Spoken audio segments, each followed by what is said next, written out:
স্বামী স্ত্রীর মধ্যে দাম্পত্য কলহ, যার জেরে প্রায় ১.৫ বছর আগে স্বামীর ঘর ছেড়েছেন স্ত্রী। দুজনের দাম্পত্য কলহের মীমাংসার বিষয়টা একাধিকবার থানা, পুলিশ, এমনকি আদালত পর্যন্ত গড়িয়েছে। তবে শেষ পর্যন্ত কোনোভাবেই স্ত্রীকে শিক্ষা দিতে না পেরে এবার তাকে মৃত দেখিয়ে ভোটার তালিকা থেকে নাম বাদ দেওয়ার অভিযোগ উঠল বিএলও হিসেবে কর্মরত এক ব্যক্তির বিরুদ্ধে। ঘটনাটি ঘটেছে মুর্শিদাবাদের সাগরদিঘি থানার বালিয়া গ্রাম পঞ্চায়েতের পিলকি গ্রামে। ভোটার তালিকায় মৃত বলে ঘোষিত ওই মহিলার নাম টুম্পা দাস মণ্ডল।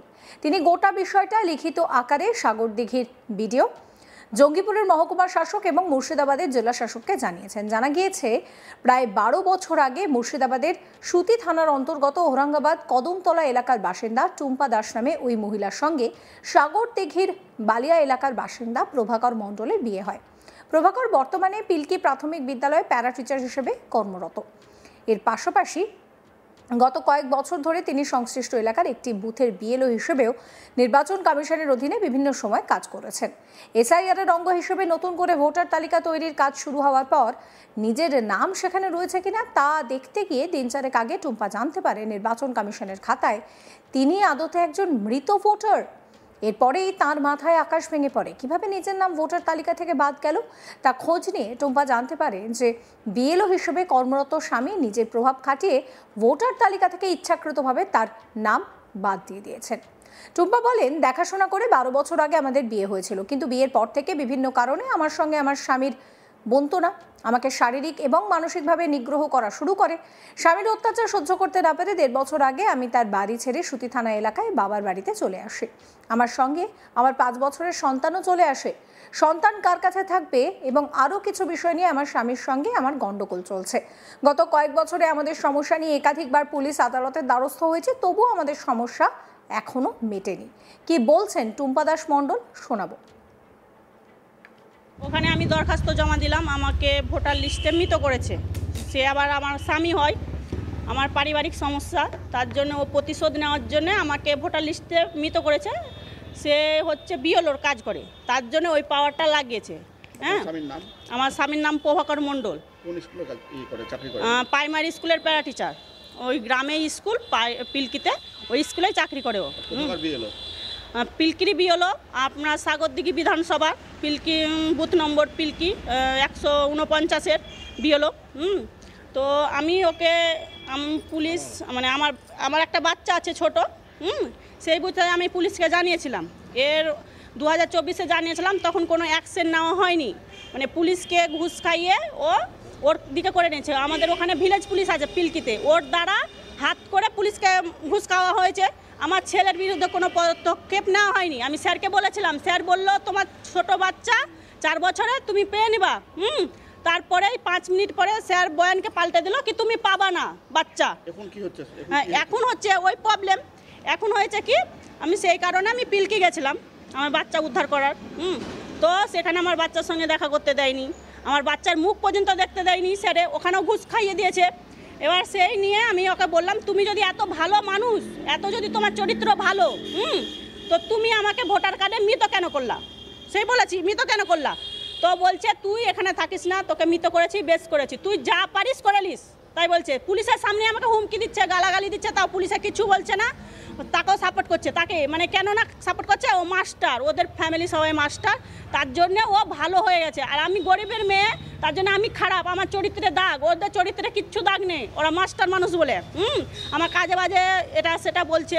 আমি কোনো জায়গায় যাইনি, এটা সব থেকে মিথ্যা প্রবচন, মানে মিথ্যা প্রচার করছে। আমি না, আমাদের স্বামী স্ত্রী ঝামেলা, আমাকে অত্যাচার করা হয় প্রথম থেকেই, শারীরিকভাবে মানসিকভাবে টর্চার করা হয়। আমি সেগুলো সহ্য করে থেকেছি। আমি ভাবছি একদিন সুখে সংসার হবে, কিন্তু এর থেকে আরও বাড়তে চলছে।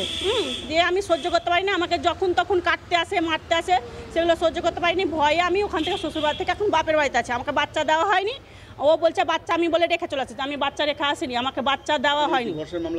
না, আমাদের কিছু ডিভোর্সের মামলা চলছে না। আমি বাচ্চার জন্য এসডি অফিসে আবেদন করেছিলাম, আমার আবেদন করে দিয়েছে, বাতিল করে দিয়েছে। এখন কাউকে দেওয়া হয়নি। আমার সন্তান আমি ফেরত চাই বলে আমি গেছিলাম। টুম্পা আরও জানান যে আমার স্বামীর সঙ্গে এখনও বিবাহ বিচ্ছেদ মামলা না হওয়ায় আমি সাগরদিঘির শ্বশুরবাড়ির গ্রামের বুথের ভোটার তালিকা থেকে নিজের নাম বাপের বাড়ির বুথের ভোটার তালিকায় সরিয়ে নিয়ে যায়নি। 2002 সালে আমার ভোট দেওয়ার বয়স না হওয়ায় সেই সময় আমার নাম ভোটার তালিকায় ছিল না। বর্তমানে ভোটার তালিকায় আমার নাম রয়েছে কিনা তা খোঁজ করতে গিয়ে আমি জানতে পারি ভোটার তালিকায় আমার নামের পাশে অর্থাৎ মৃত বলে লেখা রয়েছে। গত প্রায় 4-5 বছর ধরে আমার স্বামী প্রভাকর মণ্ডল সাগরদিঘির 149 নম্বর বুথের বিএলও হিসেবে কাজ করেন। আর ওই বুথ এলাকায় আমার শ্বশুরবাড়ি। কেবলমাত্র আমাকে হেনস্থা করার জন্য আমার স্বামী ইচ্ছাকৃতভাবে ভোটার তালিকায় আমাকে মৃত বলে ঘোষণা করে দিয়েছেন। আমার সঙ্গে হওয়া এই অন্যায়ের প্রতিকার চেয়ে আমি ইতিমধ্যেই প্রশাসন এবং নির্বাচন কমিশনের দ্বারস্থ হয়েছি। তাকে চাকরি থেকে বরখাস্ত করার জন্য দাবি করছি আমি। কি বলছেন ওই অভিযোগকারী মহিলা, শোনাবো। আমি এই এলোমেশন ফর্মের এসআইয়ের জন্য আমি তুলতে গেছিলাম আমার ভোটার লিস্টের তালিকায় দেখছি ডিলেট আর লেখা আছে। আমি তো বুঝতে পারছি না এটার মানেটা কি। আমি আমার বিএলও অফিসার ওখানে অনেক আছে, আমি জিজ্ঞেস করলাম, ওরাও ঠিক মতো বলতে পারছিল না। যে ওরা বড় অফিসারদেরকে ফোন করে জানলো কি মানেটা কি, দিয়ে বললো মানে এক্সপায়ার, মানে মরে গেছে। তখন আমি বিডিও অফিসে গেলাম সব তথ্য নিয়ে জোগাড় করে, দিয়ে বলছে হ্যাঁ তোমাকে মৃত করা হয়েছে, তুমি এলোমেশন ফর্ম পাবা না, এই সব বলছে।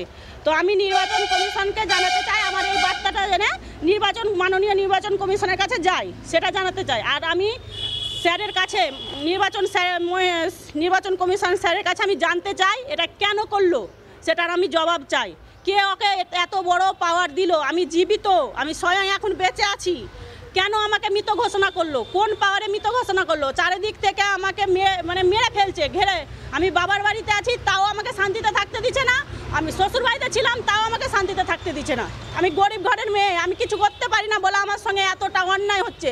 আমি গরিব বলে আমাকে এতটা অন্যায় করছে, কোনো শাস্তি হবে না? কোনো আমি ন্যায় বিচার পাবো না?